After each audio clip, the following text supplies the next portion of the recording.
Maintenant, comment s'y prendre avec une loi binomiale? Alors, on vous rappelle d'abord qu'une épreuve de Bernoulli est une expérience aléatoire qui a deux issues possibles. L'une considérée comme un succès et l'autre comme un échec, dont les probabilités respectives sont souvent notées P, donc P pour le succès, et Q pour l'échec, donc ça fait Q égale à 1 moins P, puisqu'on a, rappelez-vous, P plus Q égale à 1. Donc on fait passer de l'autre côté, ce qui nous donne Q égale à 1 moins P. Alors, une remarque importante. Si l'on note grand X, la variable aléatoire qui associe le nombre de succès à une épreuve de Bernoulli, elle ne prend que les valeurs 0 et 1. Donc, les xi de grand X seront 0 ou 1. Avec, d'autre part, l'espérance de x qui est égale à P. Le calcul est simple. Il suffit de faire l'espérance de x égale à P fois 1 plus Q fois 0, ce qui nous donne P. Pour la variance, on a P facteur de 1 moins P. Donc encore une fois, si on fait le calcul, c'est assez évident, assez simple à retrouver avec la formule de la variance.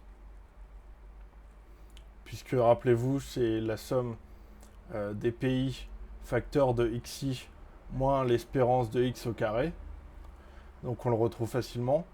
Et l'écart type est égal à la racine carrée de la variance, donc racine carrée de P facteur de 1 moins P. Ensuite, la répétition de façon indépendante d'une même épreuve de Bernoulli s'appelle un schéma de Bernoulli. Enfin, si un schéma de Bernoulli comporte n répétitions indépendantes et que l'on note P la probabilité d'obtenir un succès à l'épreuve de Bernoulli qui lui correspond, alors on dit que la variable aléatoire grand X qui à ce schéma associe le nombre de succès suit la loi binomiale de paramètres n et p. Alors remarque, lorsque x suit une loi binomiale, on peut noter x de cette manière. Donc c'est-à-dire x suit une loi binomiale de paramètres n et p.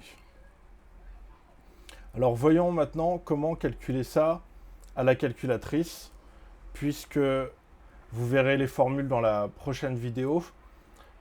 Pour calculer les probabilités, ça fait intervenir des sommes et c'est un peu compliqué. Donc on le calculera toujours à la calculatrice. Alors on va chercher par exemple la probabilité de l'événement x égale 5. Alors on a 10 répétitions indépendantes. 10 répétitions indépendantes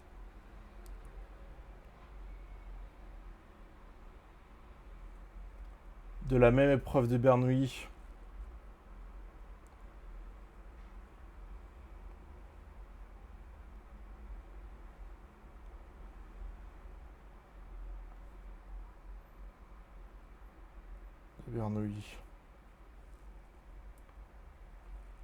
avec une probabilité de succès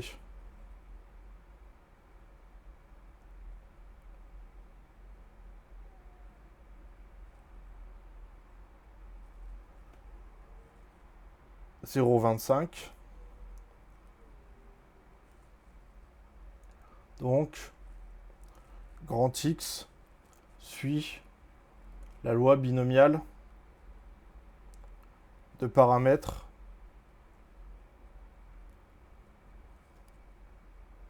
n égale 10, donc les répétitions,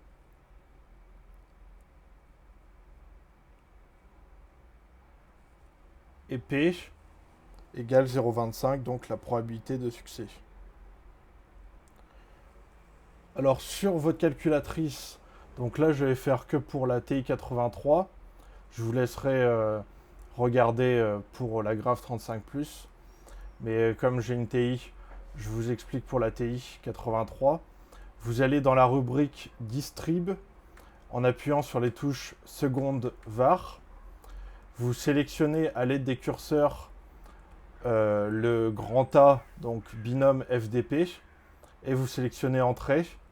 Puis ensuite, vous avez une boîte de dialogue avec le nombre d'essais.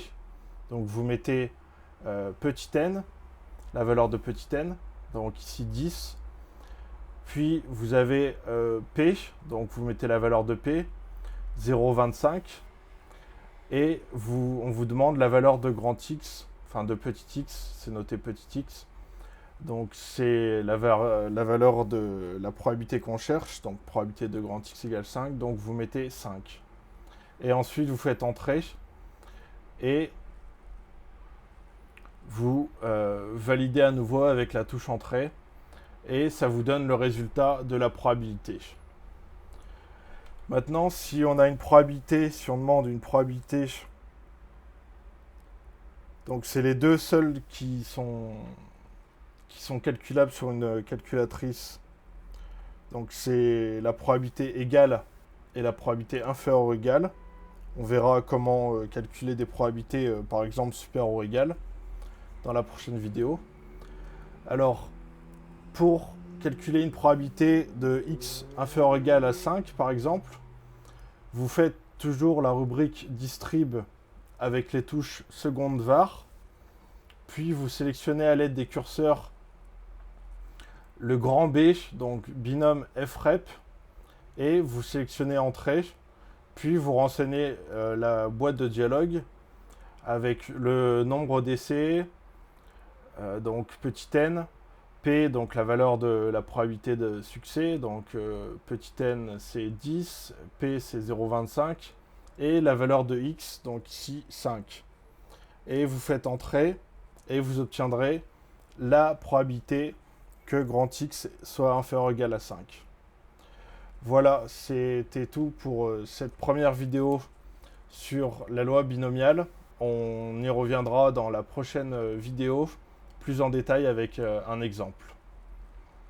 A tout de suite.